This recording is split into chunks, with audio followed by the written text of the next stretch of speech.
Main event. I text Shawn at one moment. I said, "Is this dude Foster a front runner, or can he do this off? Or is he that good? He's that good." Yeah. Because sometimes you look into the 2 losses. That didn't matter. He was sharp for 12. Did you just cough? I don't know. No. You turn your head. You cover the mic. You do something. I pressed the off button and then I turned my head. Nah, it didn't work. I heard it in my headphones. Exit the room. I heard it in my headphones. I'm not gonna lie. But, yeah, shout out to Foster, man. Yeah, I asked Shawn, is your front runner? Is he that good? He was that good last night for all 12 rounds. I think he made it have. At one point, I tried to squeeze out in the group text and say, my man Ray had like 3 rounds going into the 10th. That was a stretch. Yeah, that was a real stretch. I don't know. I may have given him 2 rounds. He did look good later on at the end. Yeah. Like I would say between the 8th, the 7th, and the 11th, 7th and the 10th. Then after that, my man Foster turned on again. I like Ray. Yeah. And I don't mean any disrespect, but what are you doing? Oh, okay. The whole team. There was no game planning involved. And or you just don't have what it takes to beat Foster.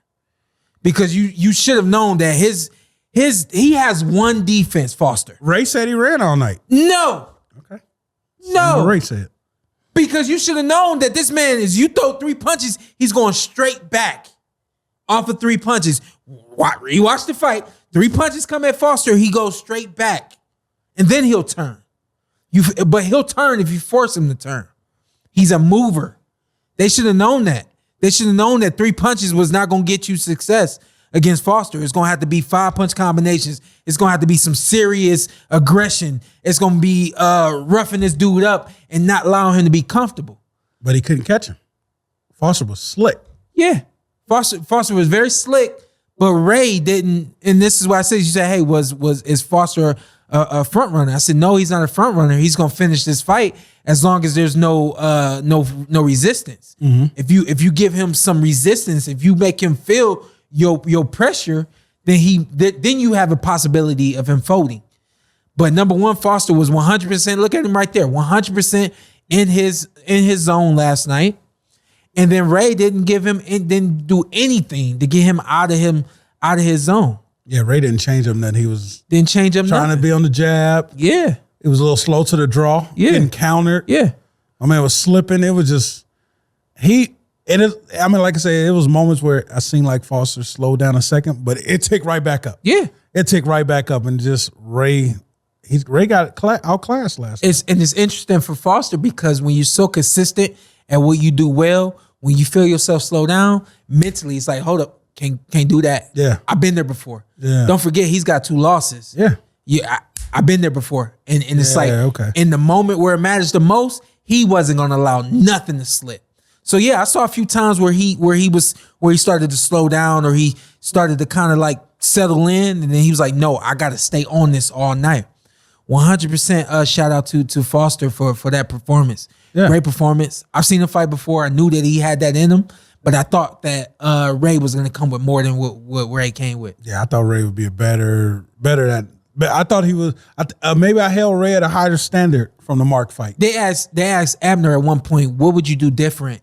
What would you tell Ray to do different?" And 2 things came to mind. I don't think Abner said either, but I would have started trying to 1 or 2 things: either countering Foster, because Foster's an in and out guy, and so you retreat, you start to move and make him get on his front foot and come after you, and that gets him off of his natural ability of being able to go out so quick. Once he's more so on his front foot, and now you make him be aggressive, and then you counter that attack. That was one thing he could have did. Of course, that's thinking outside the box. The other thing that I think Ray should have 100% done was what we clearly see he can't do, which is cut off the ring. Yeah. But beyond cutting off the ring, you have to use your hands and your feet at the same time. And Ray got to it. It should have got to the point for Ray where there was no retreat at all. There was I'm stalking you, I'm on you, and I'm throwing punches. Yeah, I think his corner said that at one point. When he's throwing, you got to throw. Yeah, I feel like they felt like we're at that point, And I don't think Rey wanted that. Yeah. I think he got caught with some big shots that stunned him at times, and he felt the power. Yeah. And he gained the respect. There was a couple times where they got close, and it was like Rey was just kind of hitting the side of the head, but it was like there were light shots. Like Shots to the body. I need to be active right here, but I either don't want to be or I can't be. And it was like what he was giving when they were close like this. Once they're should have broken up, Foster on today. I'll get him too. But there should have been these guys like day up, night, morning of, like this the morning after 10 a.m. I knew it wasn't gonna happen. Oh yeah. I knew it wasn't gonna happen. So I didn't try for either of those guys. But I want Mario next week and I want Foster next week. Okay. So we'll get them both next week. But that's what Rey should have been doing. Rey should have been very aggressive and should have been swarming Foster with a lot of shots. And you talk about going out on your shield. It ain't about just standing up and lasting through a fight. And I'm not saying that Rey was going out on the shield at all, but at some point you have to empty the tank. You have to say, I did everything I could do and I still lost. You can't lose a fight knowing that there was things that I didn't do. Being an undefeated fighter and it worked for him 30 times, do you feel like maybe I'm winning? I don't think so. I don't think so. Yeah, I don't think so. Times I seen him. I mean, I guess everybody raised their hands at the end on unanimous. My fight with Kale, I would have people tell me that I won the fight. I have people tell me that it was a close fight. Yeah, I 100% thought I lost that fight because I'm not used to getting hit the way I was getting hit. I'm not used to getting handled the way that I was being handled in that fight. To me, in my mind, nothing went right that fight. Yeah, so. And especially from a mental standpoint, I knew that I was so off that fight that you could not convince me. People all the time tell me that I won that fight. I'm just like, yeah, okay. Yeah, I know. When you're in that position that Rey was in, he's saying the explanation is he ran all night. That's you knew you were losing. Yeah, like and with you, it was like he held all night, but it's like that's what I let everybody else say all that. His shit worked, but hopefully with Rey, like Rey. That was at 130. He goes back down to 126, I feel like. No, Rey's not going back down to 26. He's a world champ at 26. Yeah, he's a world champ at 26, but he's a big guy. You got to give up the title? It's argued that he's 5'11" at this point. I mean, he's a big kid, young man at 126. I don't think it's happening. At 130, Shawn, there's a lot of movers. A lot of movers. You get in there with Gary Russell. You just have to improve. You got to improve what you do. And Rey is a really good boxer. Rey is who he is. Yeah. Rey's a good boxer. Hell of a boxer. Yeah. Hell of a boxer. But when someone doesn't allow you to use your jab, when someone doesn't allow you, to use your jab, you now have to have another answer. And I think that if anything, because he was living and dying on the jab. Hopefully Rey should have learned that last night. Like your loss, hopefully he learns from it. You got better. And kind of going back to what I said early on, like what are y'all doing? Did y'all not game plan?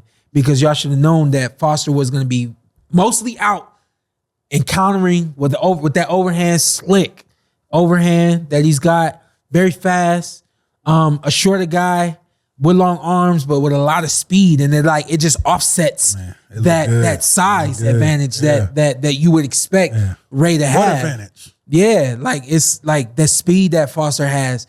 I put this in the text last night. I say like he reminds me. He has hints of a prime AB. Yeah, I don't know if did you see that once I text that last night. I can kind of see that. Yeah, like just prime AB, not the kind of power that AB had at 130, but definitely that in and out, that very quick, fast, sharp countering technique that Foster has. Yeah, he looked so good last night. I'm like, who the hell on the planet beat him 2 times? But is that I understand he refocused on his career. Yeah, I kind of seen the build up to the fight. Yeah, saying that. Yeah, and he didn't have what a lot of fighters have early on, that consistency of a team and things like that. He was kind of everything was just kind of like out of place for him. You said this about a couple guys that we met, and I was like, they got losses already. It's talented. He's like, they moved them too fast. Yeah.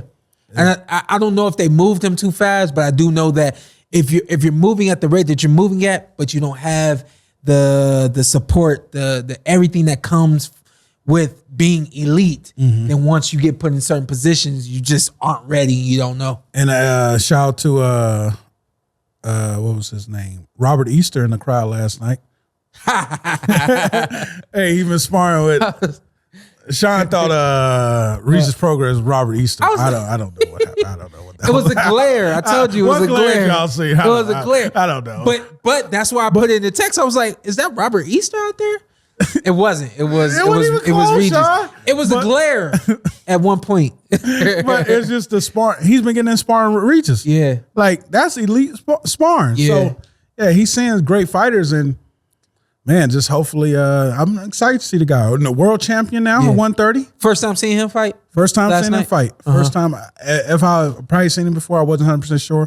First time I seen him fight, I definitely picked Rey 55-45. Definitely, I thought it'd be a close fight. Yeah. But, yeah. You thought that Rey was going to win the fight going in. Barely, though. Based on what he did against Mike Sal. Yeah, that was big on me. You know, that was big on me. Yeah, so. And so, I seen O'Shaquie before, commentating him and everything. I knew what he had, but based on what I saw from Rey in the last fight, I said size, skill, power. I was like, I don't know. This might be a little bit much for O'Shaquie. I was like, this is gonna be a close fight, but if I have to pick a winner, I'm gonna pick Rey based on what I saw against Mexio and based on what I knew about Rey before Mexio. You know what I mean? It was like everything like kind of like came in and was like, yeah, that's who he is. But O'Shaquie, man, yeah, he had a thing where you had this thing when you box. He never allowed Rey to get comfortable. Yeah, all night. Yeah, it was just like, it's gonna be rough. It's gonna be tough. I'm gonna move. I'm gonna be in and out. It was a little bit everything to his game. Man. You talk about I know one word that's always tossed around in boxing is cerebral. Everybody talks about themselves being a cerebral boxer.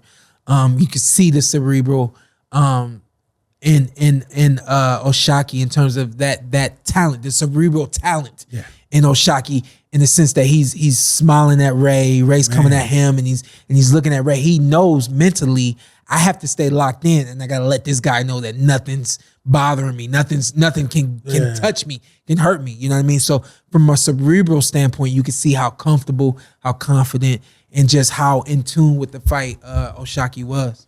Yeah, it was like, it wasn't even a question. Like, he controlled from the start to the end. Yeah.